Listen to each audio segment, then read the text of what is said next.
Islam at a Glance is brought to you by अमरीका में पाकिस्तानियों को अमरीकी सियासी अमल का हिस्सा बनाने में मसरूफ़ अमल American Pakistani Public Affairs Committee. अमरीका में बसने वाले पाकिस्तानियों का मुस्तकबिल सियासी अमल में शमूलियत से है। आइए सियासी शोर को उजागर करने के लिए आप भी AP पैक का साथ दीजिए।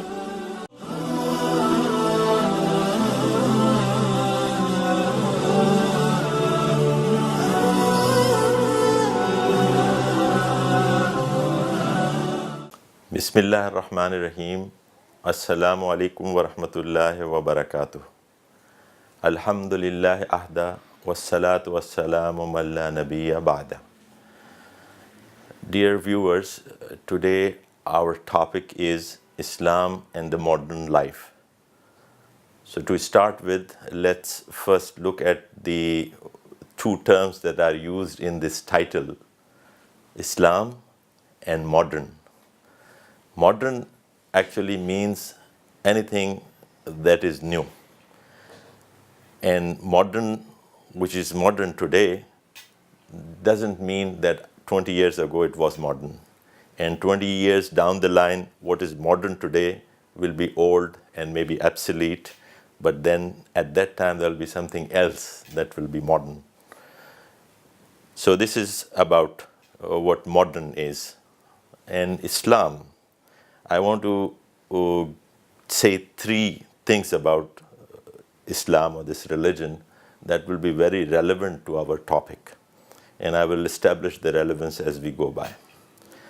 The first thing is that Islam is a deen or way of life, and not something which we call the rituals or some ibadat or some worship acts.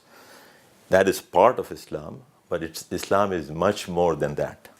So Islam is a way of life, and Islam is such a way of life which is complete. That is what Allah tells us in the Quran, that it is complete. It is, and also it is expected of the followers of this religion or this deen to follow it in totality. Ya ayyuhallazina amanu udkhulu fis silmi kaffa. So in totality, not partly, not part-time Islam, but in totality.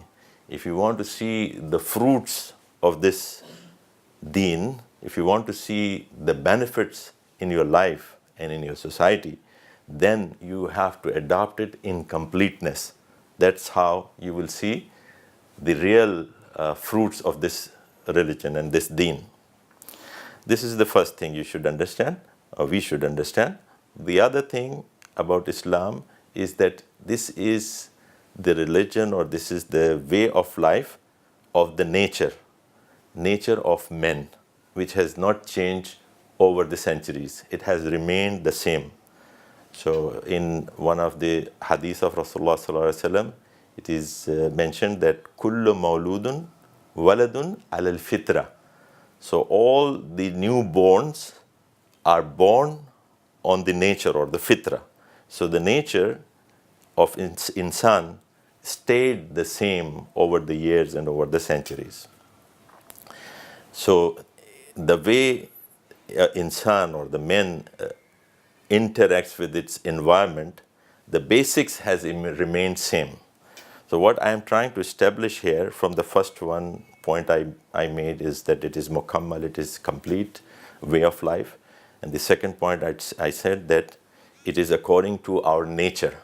So these two points tell us that there is no difference between something being modern and what is Islam. It's like synonymous, because it is according to the nature that is not going to change, and it will continue over the years and centuries. Even in our times, we have the same natures which we had 1400 years back, and further thousands of years back since we are created, we have similarities. We act in particular way. Our brains are designed in a particular way. So, and the other thing is, one is the nature and the completeness also, because something which has to cater for all the needs of men over the time for many centuries and thousands of years, that has to have in it a flexibility to adapt to new realities of life, which are coming up day to day. So yes, the basics are same, but within Islam, there is built-in flexibility that it caters for all the needs that are coming in the new times, in the modern times. So continuously, as the age progresses, the modern things, the new things come up, and we interact with new environment daily basis, and every year there's something new. So Islam, with its fundamental basic principles, provide the guidance to get directions to deal with the things that are coming up in the new world. So that is the third point I wanted to say about Islam. So what is the reason that today sometimes we feel, or it is said, that this religion was revealed 1400 years ago, and the relevance of that deen was for that time, and now we are in the new times.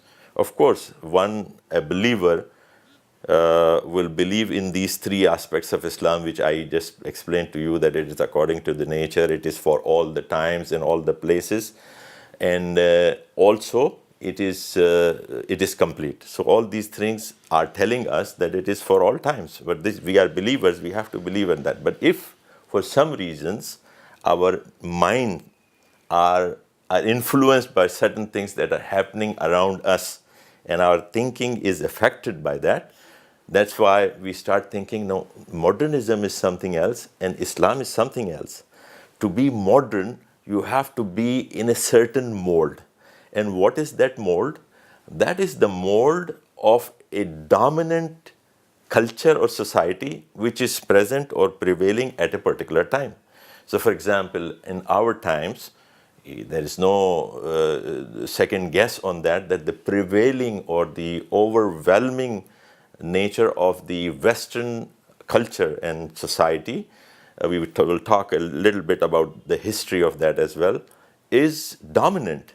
And it is in the nature of the men that what is dominant, it start thinking that maybe that is the modern way of life, and that is how we have to live to be known as modern people. If we differ from that, then we will be going in another direction. That is how human brains think. The dominant societies, the dominant cultures always affect the people who are kind of subservient.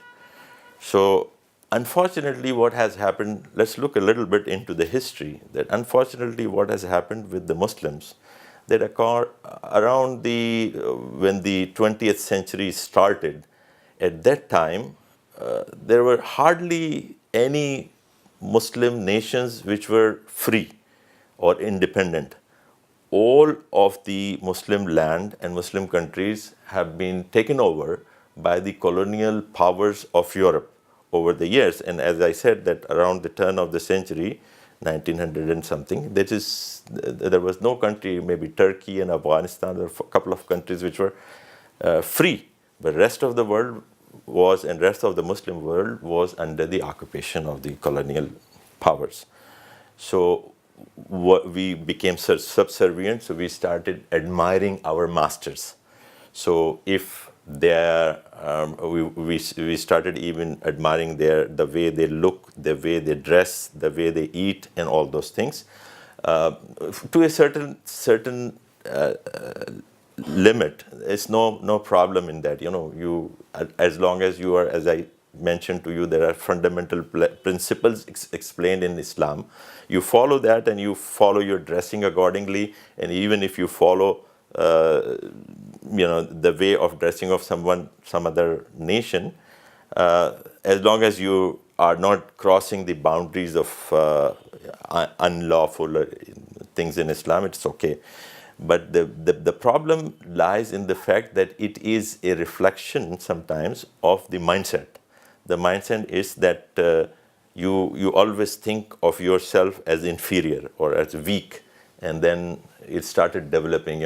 From minor things, You adopt the language, you adopt the culture, you adopt the clothes and clothing styles and all that. And slowly you go into the areas, you adopt their financial system, you adopt their, which is completely, in many cases, against the norms that are prescribed in Islam, right? For example, the financial system based on interest. Islam is completely against that. It is the big sin to get into that. But because this is the dominant society, we say that we are not able to live without that. So we not only with karaha or with the dislike we go into that, but sometimes we just adopt it. So this is unfortunate part of the history that has happened with the Muslims. So that's what we are going through. But the good thing is that now it's after, we are in 2018, 19. That's where we are coming out of that situation now. We are going back to the basics. We are realizing that is not to be modern doesn't mean that you follow even whatever is is a norm in the other culture just because they are dominant. This is not a right way of thinking. So the things are getting better. The institutions are being created even in the places where the Muslim minorities are living, like United States or Western Europe and other countries. There are institutions being developed by the local communities, and also in some Islamic countries as well. So the whole system, because as I said, that Islam talks about the total system. It includes the financial system, the system of the government, the system of the judiciary, and all that. So there is progress, slow progress, but there is progress happening everywhere. And as I said, the Muslim minority communities also have good contribution in that. Like, for instance, in United States, like 20 years back, there was no institution which can offer interest-free loans. But now we have those institutions established in the US, and people living there have no excuse now to go into the areas which are unlawful according to Islam. So this is the modern age, and as I said, that in Islam, there is built-in flexibility and there is built-in framework. According to that, you can develop your institution, you develop new ideas, and Islam has always been. So let's first look at the other part of the history, that is the dominant society of today, which is the Western society. A famous historian from England, his name is Thomas Toynbee. He analyzes 29 civilizations of the world over the time, and describe them that some of them have reached to their peak and then destroyed, and some of them are arrested civilizations and so on.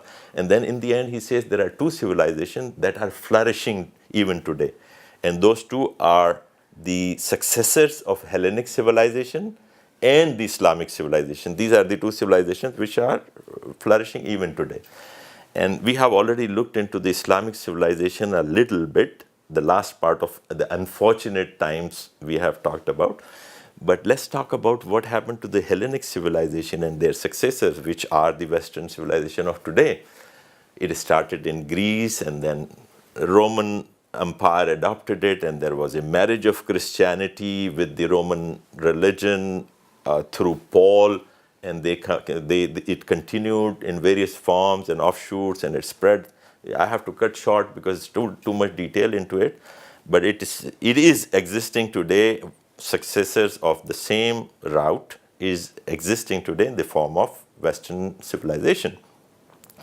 And few centuries back, at the time of Renaissance in Europe, and the Protestant movement late after that, what was happening there was that because of the wrongful use and implementation of their religion through some religious circles and in collaboration with the kingdoms, that the people of many of those countries became fed up with the religion, and they revolted. So this Protestant movement and against the church and the separation of church and state, all that happened. So today what we see in West or Western civilization, there is a distance. They want to have a distance from the religion.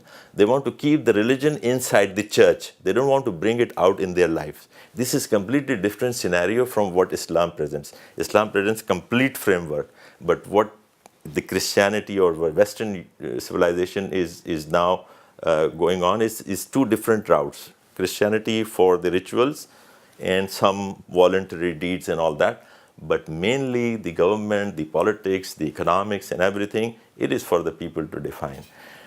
This is actually completely in contrast with the hallmark of the Western civilizations, which is freedom and equality. Freedom and equality, which are very good things, and we should all appreciate. And Islam always take good things which comes from anywhere. So freedom and equality are good concepts. But if we go with those concepts, what is happening in case of various isms like communism, capitalism, these are the financial systems, then even democracy and all those things that is prevailing, financial systems and all that. These are all man-made systems. If I am equal to another man, why should I accept a system that is created by another man? So it loses my equality. It loses my freedom. If I am free and I am equal, then all human beings are equal, and nobody can dictate that you should follow this system or that system. The only way we can be equal and we are free to adopt a system is if it is coming from someone who is above us all. We don't have to accept each other's point of view or opinions, but we accept the opinion or the point of view or the system that is given to us by our creators. That is the major difference between Islamic civilization and the Western civilization. We say that we are modern because in the way we are modern is that we follow the system, we follow the concepts of equality and freedom and accountability and all that. That is in Islam. And we are modern because if you look at the history of Islam, we never had this conflict. On one hand, the Islamic knowledge was developing over the years when Muslims were ruling the world. The control of the world was like mostly in the hands of Muslims. So on one hand, the Islamic knowledge and the various areas in this Islamic knowledge were developing. On the other hand, we were developing the science and technology as well. So according to the needs of the modern times, we were giving the world what it needed, Muslims. And it were actually the Muslims who delivered the basics of science to Europe from where they picked up, and then they developed it. We accept and we appreciate their contribution in that. But the fact of the matter is that the basic contributions came from Muslims until 13th century or so. If I give you one example to end my talk, that would be, see, in Isfahan there was a madarsa, or there was a school, there was a university with Ibn Sina being the head of that institution, who was a famous surgeon. I'm just giving you one example. I can give you, many, like Ibn al-Haytham, the laws of reflection and the geography and the mathematics and all that, algebra. But I'm just giving you one example of this university in Isfahan by Ibn Sina. At that time, in 1000 or so, they were doing surgeries, eye surgeries, for example. They were removing the cataracts through surgery. And they were doing the urine test at that time, and they were able to diagnose 21 diseases through urine testing. They were able to diagnose diabetes at that time. They didn't know the name. They said it's a wasting disease, but they were able to see or to diagnose through the urine test that this is what is happening to that person. So surgery and all other areas I mentioned, and these universities of Islam, there was the dark ages of Europe. So the church or the kingdom under the influence of the church, they would not let the Christians to come and learn in these universities, because in here, when the Islamic institution they teach the deen as well. On one end, it doesn't matter. Deen works for everybody. The way of life is for everyone. So the church and the kingdoms there, they would not like the Christians to go to the Islamic world and then learn these things in these universities.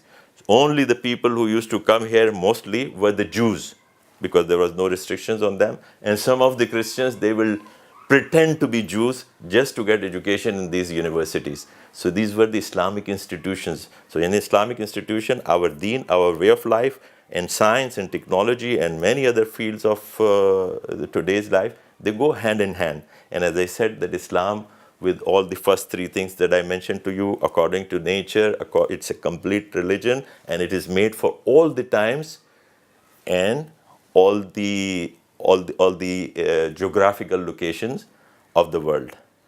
أقول قولي هذا واستغفر الله لي ولكم ولسائر المؤمنين والمؤمنات. السلام عليكم ورحمة الله.